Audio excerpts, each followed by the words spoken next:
If this is your first time here, stop. Just for a moment. Don't jump straight into a word, a concept, a revelation. Start here. Start with these 5 gates. Because this isn't just another YouTube channel. It's not a classroom. It's not a philosophy. And it's definitely not a method for self-help or spiritual growth. Here, we touch truth, the kind that was preserved, the kind that continues to update itself.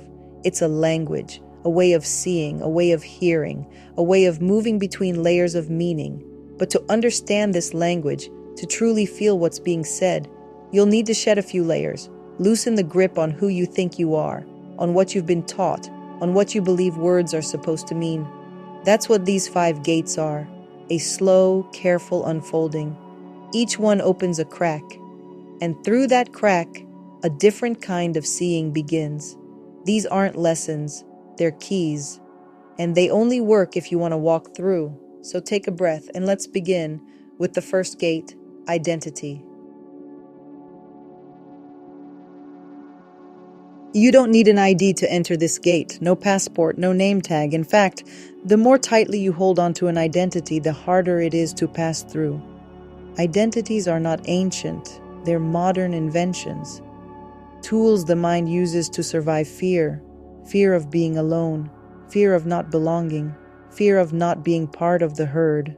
So we cling to a nation, to a religion, to a lifestyle, to a football team. But in the Hebrew Bible, there is no word for identity. There is no identical. Only 2 simple words, ze, this, and zot, that. 2 points of presence, 2 ways of seeing, 2 ways of naming. Male and female, he created them. No labels, no subcategories, no roles. This one shall be called woman, for from man she was taken. Ze, zot, that's it. The Hebrew language doesn't begin with definitions. It begins with recognition, with motion, with life. The letter Zayin is not a symbol of identity. It's a symbol of movement, of initiation, penetration, creation. It stirs things into motion, like the male organ. It doesn't stay, it moves.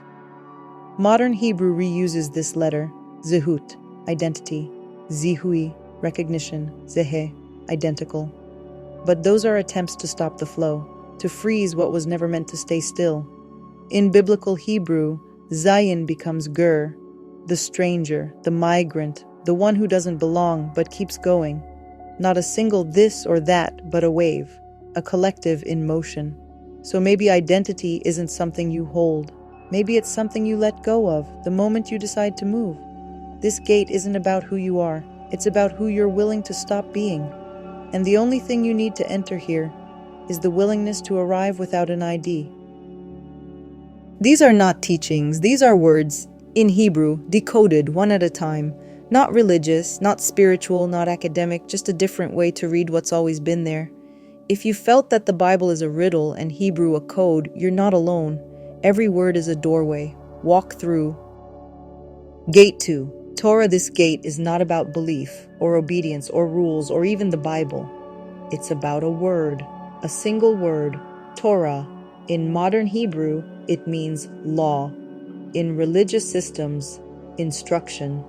But in its original root, it means something much simpler and far more beautiful. To seek, to explore, to tour. Like a tourist in a foreign land, wandering, looking around, asking questions, asking for directions, getting lost. The root of Torah is the same as tour, explore, spy, scan, and yes, also desire. Because this world is not your home. You are a ger, a stranger, a visitor, here only for a while. And the Torah, if we strip it of religion and return it to the root, is a traveler's guide for souls just passing through. The Torah is not a map of morality. It's a field manual for navigating a world that is upside down.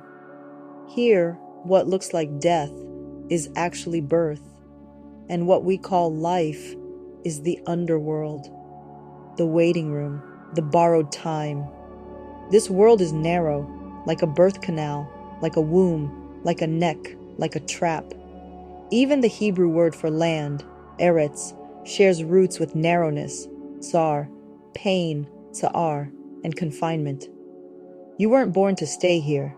You were born to tour it, to walk it, to leave footprints, through habit, through experience, through expression, through repetition.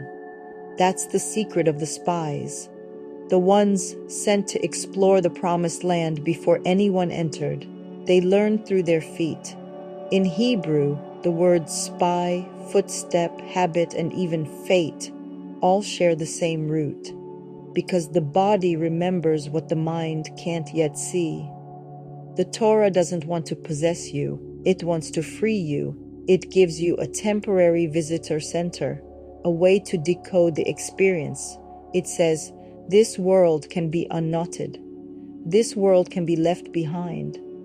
At the end of the tour, your turn, your tour, you will not need a souvenir.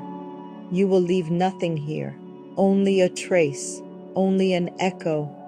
And when your time comes, what will remain is the impression you left behind. You will hear the voice of the tour bird. Its call will echo across the land.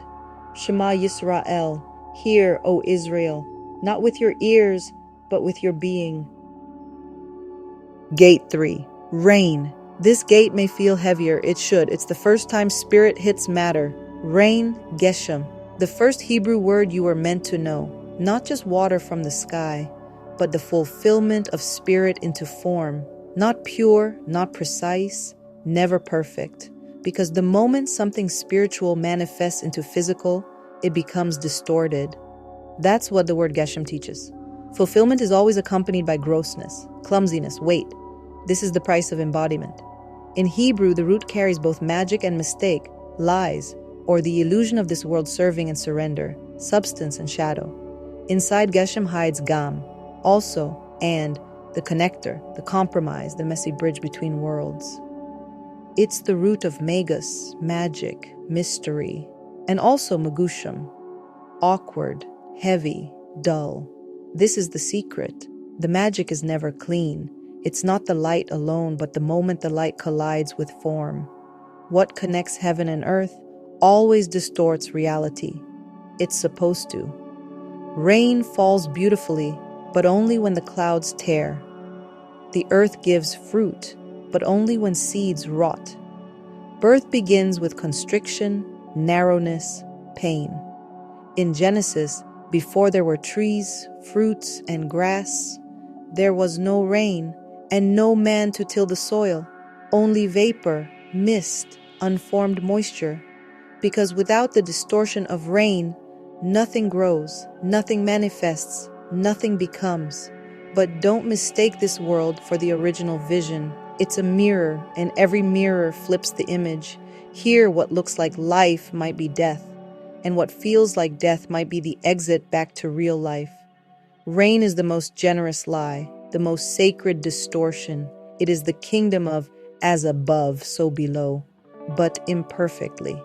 And maybe that's the point. Other languages speak of magic as something smooth, sparkling, projected, a shimmer on a screen. But Hebrew sees the layers. It knows that behind every shimmer, there is a crack, a tension, a compromise. Where other tongues stop at reflection, Hebrew continues. It adds the missing weight. It says, truth shall spring from the earth and righteousness shall gaze down from the skies. Emet meretz titzmach, tzedek mishamayim nishkaf. This is not illusion, it's embodiment. This is not denial, it's descent. So something higher can rise again. Even the wisest among us knew this. King Solomon, Shlomo, from Shalom, from Shalem, wholeness, the king of peace and completeness, still ended his search with this truth. What is distorted cannot be straightened, and what is lacking cannot be counted. Because to be in this world is to be distorted, like light bent through water, like rain falling sideways, and yet this distortion is exactly what lets life appear. It is the magic itself. This is the fourth gate. We are at the beginning of the end. Gate that doesn't open, it swirls. From the very beginning, the story didn't start with the first day. It began with, and there was evening and there was morning, one day. Not day one, just one. Mixed, undivided, unresolved. And from that very first blend of dark and light, everything was born. Rain, matter, desire, Bodies, beliefs, borders, everything we know emerged through chaos and mixture. And ever since we've tried to resist it, we sort, we separate, we label and rule. But Erev, evening, blending, is stronger than us. It seeps into everything. Our identities, our politics, our relationships, our languages, our truths, even our gods. There is nothing in this universe that is pure, not a single idea, not a single nation, no bloodline, no race, no gender, no species. Everything is blended, layered, folded in on itself like a serpent coiling in confusion, trying to become straight.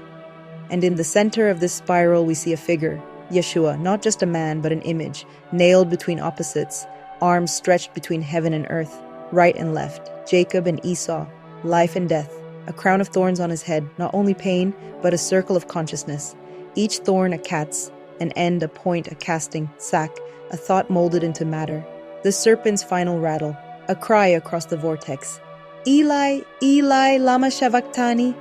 My God, why have you forsaken me? But shavak, to abandon, is kashav in reverse, listening, not abandonment, but a shift of attention. And above the cross, a crow watches, a creature of Erev, of dusk, of black, black, from the root of liberation, the release of spirit from form. It is the sign. What we see as separation is just the outer shape of something trying to become whole. Judaism, Christianity, Islam, left and right, male and female. These are not opposing forces. They are the serpent's movements, zigzagging toward stillness, toward Israel, not a place but a state of being. The moment the spiral becomes a line, the moment opposites stretch wide enough to kiss, to unite, to melt into one. From three comes one, and so the gate of mixture becomes the seed of peace. That's why the very first day is called, and there was evening and there was morning, one day. Not day one, just one, blended, bound, unresolved. Evening, Erev, is more than time. It is the condition of this world, mixture, confusion, shadow, where every thread is pulled from some other side.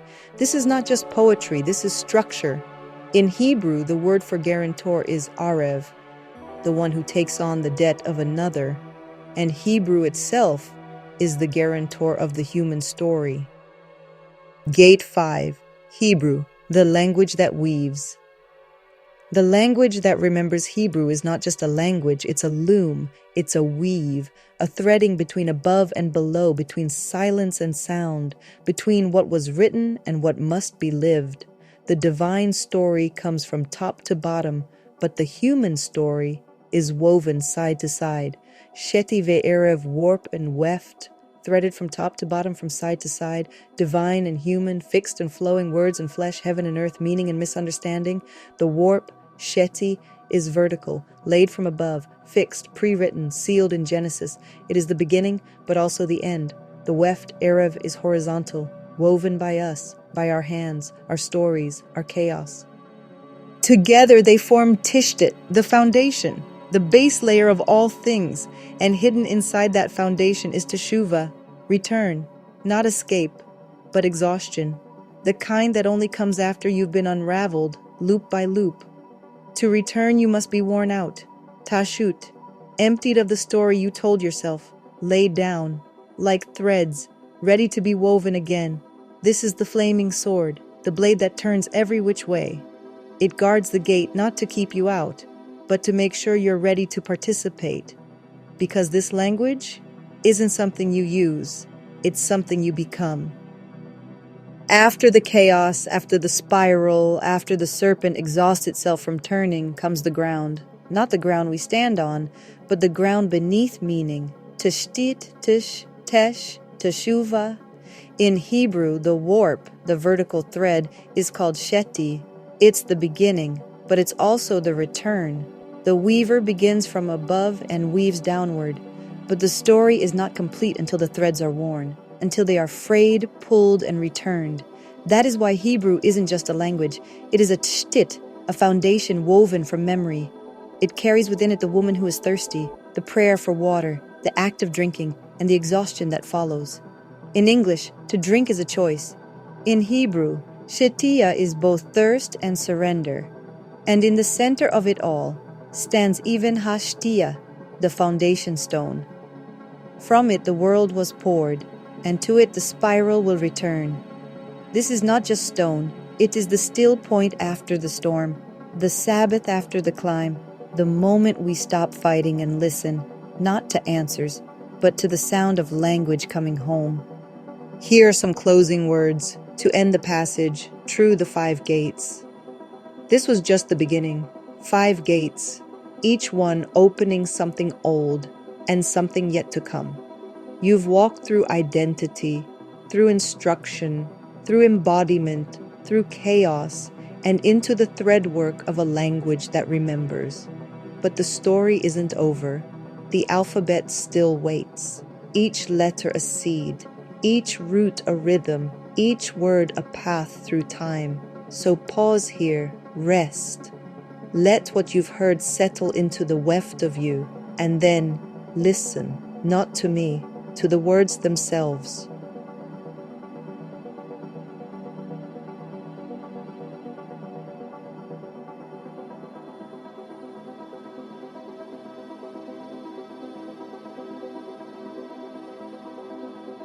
Hebrew isn't just a language, it's a living structure, a reflection of the brain, of nature, of the stars and the soil. It doesn't describe reality, it holds it. Every word in Hebrew is a vessel, carrying the weight of its meaning and history. Some whole, some are broken and put back together. Some are misunderstood, romanticized, or stripped of their true meaning. But these aren't just poetic ideas. They're built into the structure because in Hebrew, letters aren't just sounds, they're forces. This isn't a belief or a philosophy. It's what the words themselves are whispering, if you know how to listen. Some words have been severed from their roots, but the roots never let go. They bend, they adjust to save the seeds of truth. And if you sit in the marinade of Hebrew long enough, something begins to shift. You become someone who knows beyond time, who remembers, who sees clearly. And from the words, clear, simple, undeniable, you come face to face with what we call Yahweh, not a name but the very fabric of reality. Because we're not just watching reality, we're creating it as we see. And without the seeing, it doesn't exist. Join the excavation, subscribe to the channel, and come be part of this journey, a quiet revolution of words, a return to what's always been there, waiting